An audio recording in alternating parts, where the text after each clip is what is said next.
知道这次重庆为啥没插上队吗？是重庆翠花，还是重庆王女士不给力呢？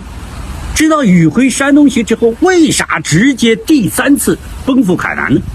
其实原因很简单，这就是宇辉的初心，真心助能助力王女，做着利他利社会满满正能量的事儿。当然，幸运的是，宇辉这一次海南行，其实还有一个身份，就是第27届海南冬交会的推广形象大使。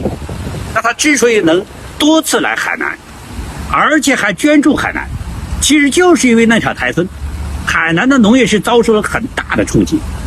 但大家的注意力比较分散，没有特别关注到海南的那场台风，更想象不到那次台风对海南的农业有多大的冲击和影响。这其实就是宇辉这一次海南行的用心用情所在。不知道小先生这一次来海南直播带货，会不会再创奇迹呢？但显而易见的是，这一次宇辉海南行应该不会上山下乡了。大家在海南冬交会的展馆里就可以看到女婿了。重点是女婿这次更想吃播了，看他会不会把海南的水果都吃个遍。但有一点可以肯定的是，他必须把每一个展位都走一遍，这样我才无愧冬交会推广形象大使的称号。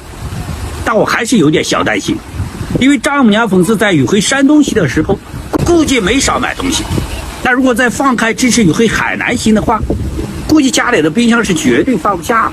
所以大概率上海南行应该不会有大的业绩的爆发，但破1个亿应该是没有任何悬念的。问题是宇辉在海南的2场访谈为啥被限流了？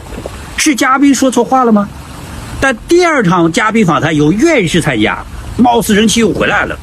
但这些都不是重点，重点还是宇辉同行的产出，尤其是12月份2日到8日的排班有一个明显的变化，68个时段中只有2个时段有宇辉，而且还是在海南的专场中以破万卷栏目出现的。